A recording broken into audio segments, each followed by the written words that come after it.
everyone and welcome to Loughcrew. Loughcrew here in County Meath near Oldcastle. It is a complex of monuments, 32 recorded cairns spread over 4 hills, and those 4 hills are Patrickstown, Carnbean East, Carnbean West and Carrickbrack. Ritual monuments, places where gatherings took place, where people celebrated their ancestors, gods and nature. And it's the megalithic art that this place is most famed for. The art here on the back stone of the Cairn T, every spring and autumn equinox is illuminated at dawn. It is a complex series of interconnected solar calendars defining the year and possibly celestial events that our ancient ancestors knew all about. And when we go up on the mound here and we see this Neolithic art, well, it shows us that these Neolithic people, our ancient ancestors, were actually very sophisticated and technologically advanced. And that Neolithic art, as we're going to see, well, we need to question, and we certainly must ask, are they just abstract symbols or have they some symbolic meaning? Why did our ancient ancestors devote so much time to painting these? And again, when we look at them and when we understand, when we can decipher what they're all about, this is a very important link that we're trying to find between us and our ancient ancestors. And when we find that link, that will certainly lead us back to the wisdom and knowledge of our ancient ancestors. And that's what these spiritual sacred sites around Ireland are all about. Us finding the links between us and our ancient ancestors. Those very links that all the invasions of our country, all those invaders all tried to get rid of. But we're living in very exciting times now because at the moment, a lot of people here are going back to find those ancient links. And finding those ancient links, that ancient wisdom and knowledge, is the secret, is the key to us surviving our modern day society. And we have with us today again, Kyrie Murray. Kyrie's been with us on previous videos of Tara, the Bard of Tara, but Kyrie also has a wealth of knowledge here about Loughcrew. So we're going up in the mound now, Kyrie, aren't we? And Kyrie's going to give us a tour, and we invite you to come with us. And hopefully, well, we know with Kyrie with us, we will get a lot of information. I can show you the surrounding countryside. I know it very well from Loughsheelan. I'll explain to you as I go along, look around the amazing countryside, and I can show you all of the cairns. Cairn T, as Eileen explained, is aligned to the equinoxes when the day and night are even, and the 21st of March and the 21st September. And we always have pagan ceremonies on the 21st. This year it's the 22nd. It's usually 21st or the 22nd. And all of the small mounds around it, every one of them is aligned to various stars, various different places. It hasn't even been discovered yet, but I can show you the alignments of all the mounds, or 1 or 2, S, T, U, V, W. I've the alignments written down, and I can show you the alignments what they're aligned. And Cairn T is the most popular one, isn't it? Cairn T is the most important, the biggest one, and the most important because that one is aligned to the equinoxes, and that's the one everyone does ceremonies around the 21st of June, the 21st of March and the 21st of September. September, yeah. So I can show you around as we go up everything. Right, yeah. We'll go on up.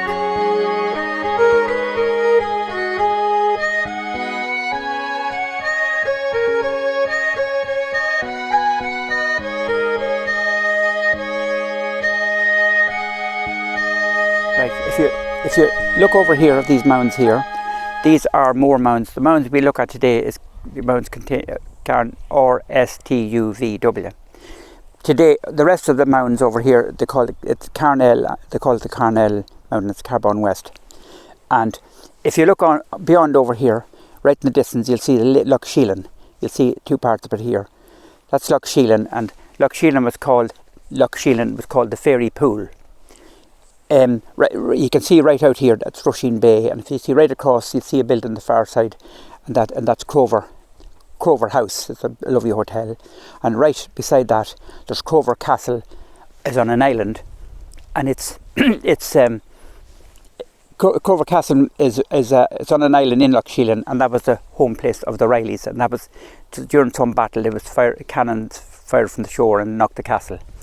If you come to the right a little bit here, right beside us here is the village of Oldcastle.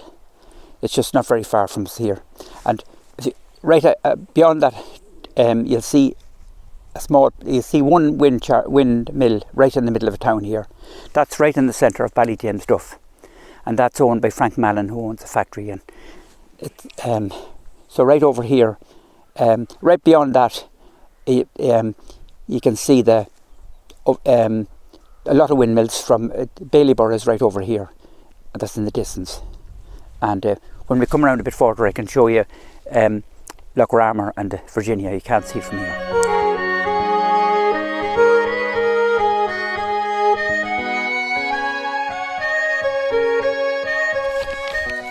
This is Mount S. This Mount S has a circumference of 54 metres right around here. The stones in all of these mounds are made either of limestone or carboniferous sandstone, which is also called grey wacky. Also in Newgrange has the same stones. So this is Cairn S. And the next one here is Cairn T. We'll go and have a look at that now.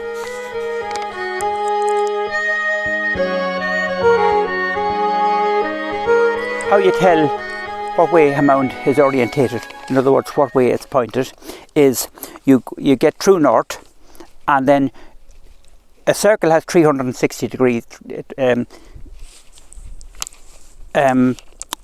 You actually start at north, and you keep going around, and you go around for 290 degrees from north is how the orientation of every mound is measured from true north. So it's 290 degrees from true north. It's Cairn S.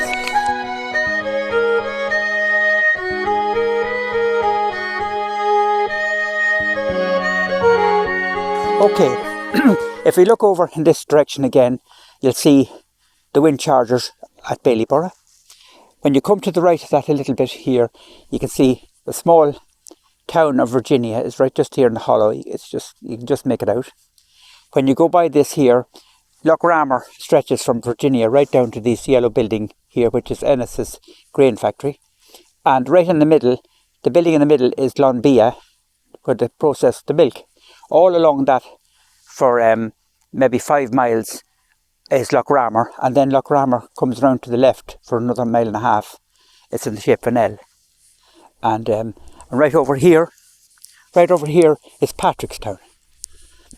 And the story of the talk about the Caligwera or the hag, and we look at in a minute the hag's chair. And the hag was given a challenge that if she could jump from hill to hill with an apron full of stones, she'd be made queen of the land. So she jumped from the first hill here right across, and every time she stopped, she spilled a pile of stones that created the mounds. And then as she jumped to the last hill, which is Patrickstown, she tripped and broke her neck. And it's said that the witch or the Calig is buried at Patrickstown Hill. This is the hill over here. You can see with all the trees on it. We're now looking at Cairn U. Cairn U is it's 48.2 metres in circumference, and its alignment is 108 degrees from true north. So whatever is in that direction, it's aligned to, whether it be stars or various positions of the sun or the moon.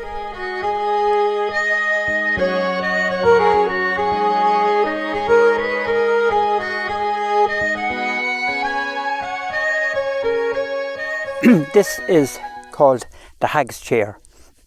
It weighs something like 20 tons, and on top of it here there's a cross chiselled in here. And people say that when Christianity came to Ireland, a lot of the pagan monuments were Christianized by chiseling a cross on them. So and the drawings on that, it has over the years the rain has got rid of a lot of the markings, but if you look at this map here, you'll be able to see what they originally were like.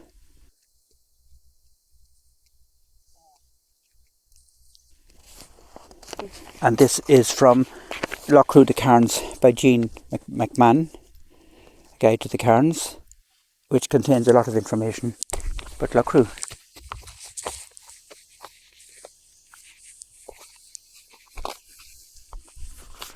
And also, the cairn itself, it's the biggest of the cairns here. It's 113 metres in diameter. Its alignment is 98 degrees from north. Its alignment is towards the rising sun on the 21st of March and the 21st of September. The spring and autumn equinoxes, day and night, are equally 12 hours.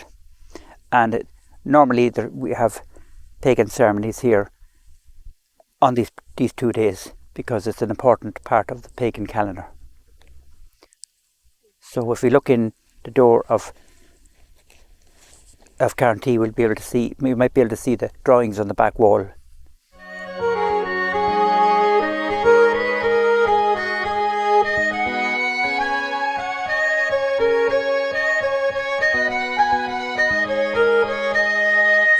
So if we look in through the entrance to Carntee, where the sun shines in at the 21st of March and the 21st of September at equinoxes. You won't see it now because it's a bit dark, but the back wall, the drawings on the back wall, as from a picture from Loughcrew Cairns, Leaving the Galley, a visitor's guide, on the back of this, these are the drawings on the back wall. And as the sun rises, the sun will move from one drawing to another. So it'll actually read the drawings by the sun, and this is maybe 7,000 years ago. So it's just amazing. Number one, most of these mounds were an alignment to the sun at certain times of the year to show the true day and night of the equinox. Also, there were burials in here, and there was they found bowls of ashes and stuff. So as well as that, there were burial mounds as well, cremations mostly in them. So here we have this is Cairn V. Cairn V is 31.5 metres in diameter, the circle on the outside. This book gives the orientation as 290 degrees west. So Declan, what do you get on? Yes, that's exactly it. Directly there. So we're assuming that these are aligned with star systems and planets and that kind of thing. So whatever is 290 degrees west is what this is aligned to. I mean, I don't think anyone has done a study on that. I'm not sure. I've never heard of a study. No, but I think that's an important piece of research that has to be done. You know, that what are these connecting to? Yeah. You know, all of these. Yeah.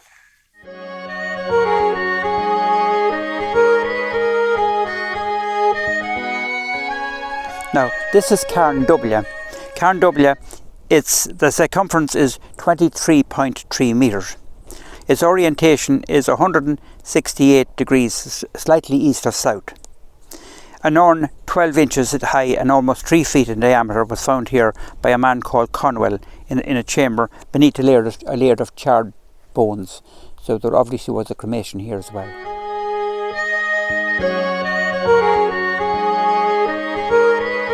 Okay, this is R2. R2 circumference was 22 metres in circumference. Its orientation was undetermined. They couldn't figure out where it was. Notable features: remains of a curb approximately 10 stones, and there was Rotterdam found bone pins, stone pendants, fragments of clay vessels, a white flint arrowhead, and a beautifully shaped miniature stone axe at about 2 inches across. And here is a picture of the items that were found here. It seems to be the only cairn where any item, apart from the bowl, the Conwell found. So that's R2, and then R1 is over here. This is Cairn R1. Its circumference is 42 metres in circumference. Its orientation is 90 degrees east. It's a large stone and tips of 3 others in the centre of the pit, probably left from Rotterdam's excavation, which produced stones of various sizes and 1 or 2 pieces of white quartz. That's the last of these mounds. Kyrie, I believe there's some connection to Egypt with here and Tia Tepe, is it? Well, Tia Tepe's husband, he was called Loughcrew, He's from the tribe of Dan, and he's buried here in Loughcrew. His grave is here. I'm not sure where it is, but he is buried here. And that was one of the big questions, you know, the tribe of Dan being here and the connection maybe to the Dan and all that there. I think that, and also a lot of Jewish people come to here, look at this as a shrine because of this. Yeah, yeah, very interesting. And I've seen from one of the signs there that there was bone chips with petroglyphs on them, with wee markings on them. Yeah. That was found in this cairn, was it? Yeah. So all of these finds, I don't know exactly what they mean, but it means a lot of them there was cremated bones left in a lot of them. So I presume, as well as being aligned to different stars and the sun rising and stuff, people also left the ashes of their dead here as well, because it was significant, I suppose. Yeah. So something designed to it, or aligned to a different world, you know. So this would be a ceremonial site as well, do you think, maybe? This would be a ceremonial site. Yeah. Definitely is. Kyrie, you're naming these U, W, and V, and all that there. Where does that come from? Well, this man called Eugene Connell, the first man to excavate here on his own behalf. According as he found each mound, he gave them a name, and he just gave them a name of a letter, A, B, C, D, E, the whole way up. And that's the reason they're still known just by their letters. Cairn T is the most important here. So well, that's the most standout one, really. You know, with the star Cairn charts L also on the other hill. The Cairn L is very important too. There are a lot more mounds than these here, you know. And Kyrie, how many mounds would there be around here? Well, there's one for every letter of the alphabet so far. And apart from that, probably a lot more. Apart from that, if you look around, there's loads more that haven't been identified. If you walk around, you'll keep coming across mounds that just haven't been named because the place is so big, and people haven't taken the time, or they haven't got the interest to look for them. You know, the same all over the country. You know.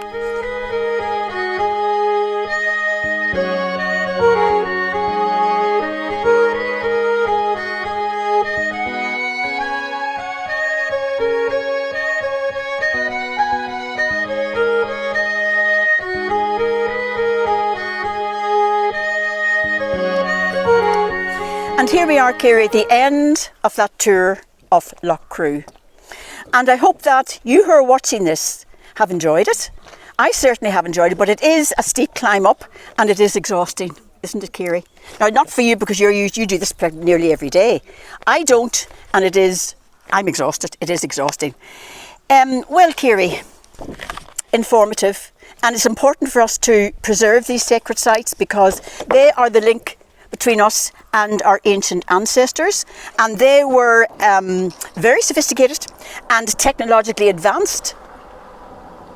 And by finding the link to these ancient sites, we are finding the link to the wisdom and the knowledge of our ancient ancestors. This is history for us, more so than the history books are. This is the real history that we need to tap into. Yeah, it's very important that we know all about these mounds, and we wouldn't know about the money for Martin Brennan, who discovered alignments in the 80s, and all of these mounds are aligned to either the sun, the moon, or the stars, and the Cairn or 1 or 2 STUV in Dublin. They are the ones that matter most of all, and we also have on Cairn L over here has got more mounds, but it's good to know all about these. Okay, and we've been to Cairn T mostly today and the megalithic art, and that's very important because that was the ancient ancestors' way of connecting with us and giving us messages for their descendants, and that's what we are. We're their descendants. So again, thank you for joining us, and thank you, Kyrie, again, and until we meet again, namaste. Goodbye.